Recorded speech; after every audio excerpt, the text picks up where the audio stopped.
Olá, pessoal! Nessa videoaula vamos falar um pouco mais de derivadas parciais. Agora o que eu vou fazer é dar uma interpretação mais vetorial para falar de direção, sentido, para explicar um pouco mais do que está acontecendo. É uma aula que eu considero, vamos dizer, mais próxima de uma revisão de geometria analítica do que de cálculo. Só vai ter um pouco de misturada, mas a parte forte mesmo é a de geometria analítica. Então, vamos fazer o seguinte. Eu tenho uma função de R2 para R. Para cada xy, nós associamos o z igual a f de xy. Como vamos querer derivar e vamos precisar de espaço para trabalhar com vizinhança local, essas coisas todas, então o conjunto U é aberto. Quem não sabe o que é aberto, olha a videoaula de topologia. E eu peguei um ponto fixado em U, x0 e y0. Vamos lembrar que o gráfico de f é dado pelos pontos x, y, z em R3, tal que a sombra no plano x, y está em U, e a altura é dada por essa equação, z igual a f de x, y. Então, ou seja, para cada x, y, esse aqui é o meu conjunto U, no plano, U cartesiano 0, se quiser ser mais preciso. Então, para cada xy, nós associamos um único z, em que o z é exatamente a altura, f de xy. Então, para cada xy, nós temos para cada ponto do plano aqui embaixo, nós associamos uma altura. Pensa um soquinho, nós temos a superfície. E a questão de derivadas parciais é o seguinte. A gente considera essa curva, x0 mais t, y0, e depois a gente considera essa função auxiliar, g1 de t igual a f composto sigma 1 de t. Domínio, alguma coisa dentro dos reais, tá? Uma variável. Imagem, dentro dos reais, função de r para r, cálculo 1. Ou de algum intervalo para algum intervalo, cálculo 1.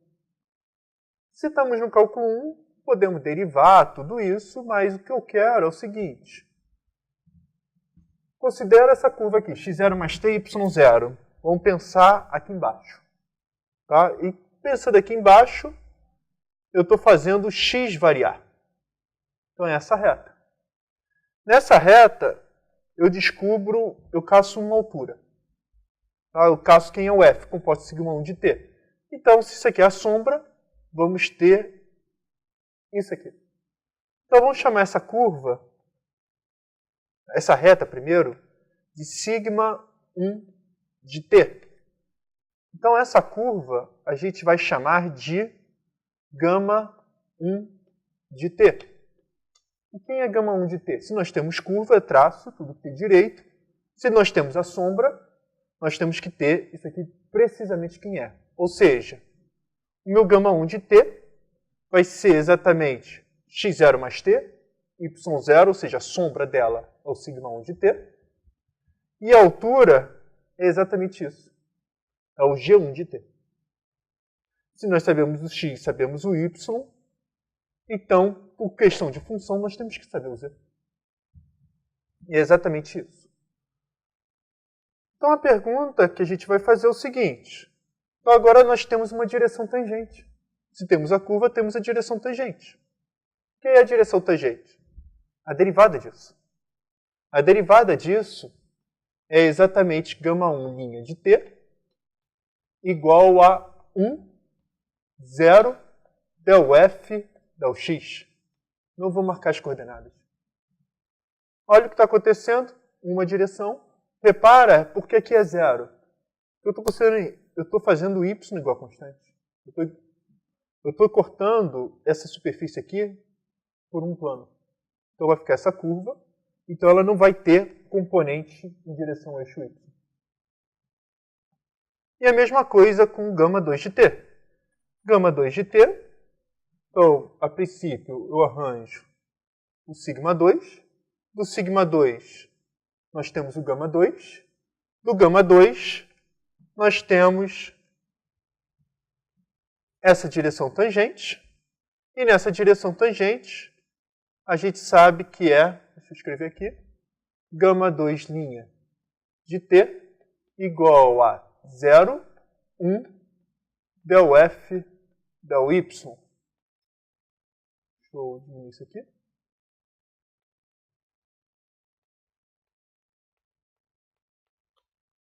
Então, del f, del x, del f, del y, 0, 1, essas coisas todas. E o que acontece é que isso aqui acaba definindo minhas direções. Tangentes. Então, só para, vamos dizer, explicar um pouquinho mais o que está significando isso, é o coeficiente angular, a gente com esses dois já consegue a equação do plano tangente, tudo que tem direito. Mas repara que isso aqui tem a ver com direção. Então, se for considerar reta tangente, é t vezes isso, mais algum ponto inicial. Vou explicar isso a nível de geometria analítica plana. Então, vamos pensar aqui o que está acontecendo. Então, na geometria analítica plana, o que a gente faz? Nós temos um ponto x0 e y0. Vamos supor que a gente sabe o coeficiente angular, então a gente sabe a reta. Sabendo a reta, a equação da reta é exatamente y igual a y0 mais tangente de θ vezes x menos x0. O que a gente faz é passar para a equação paramétrica. Na equação paramétrica, é natural considerar o eixo x, x0 mais t. Então, para assumir com esse x0 aqui, então fica tangente de θ vezes t. E, portanto, o y de t fica y0 mais tangente de θ vezes t. Vamos escrever isso de outro jeito. x0 y0 mais t vezes 1, tangente de θ. A parte linear, direção. E um ponto que passa. Então, 1 tangente de θ é o que a gente interpreta como direção. Só que tangente de θ é seno de θ sobre cosseno de θ. Então, se eu multiplicar toda essa expressão por cosseno de θ, eu chego aqui. Olha essa direção, coordenadas polares. Então, está associado σ2 de t igual a x0 y0 mais t vezes cosseno θ seno θ. Mas o que é importante é o seguinte, olha o que acontece. 1, tangente de θ. Se agora a gente juntar com cálculo, se fosse gráfico de uma função, aqui seria... Opa, deixa eu trocar. Aqui seria o meu f'. Então, vamos voltar aqui só para ver o que está acontecendo. Gama 1', 0, del f, del x. Olha o meu tangente aqui de θ. Gama 2', 0, 1, o segundo tangente de θ. Então, novamente, pensa aqui o meu plano. Está aqui o meu plano cortando. Está aqui a minha direção. Tangente de θ. Coeficiente angular. É isso que está acontecendo. E essa é a linguagem vetorial. Vetorial é isso. Nunca se esqueça, se eu estou olhando dentro de R3, 1, 2, 3 coordenadas. Isso vai ser alguma vez explicado.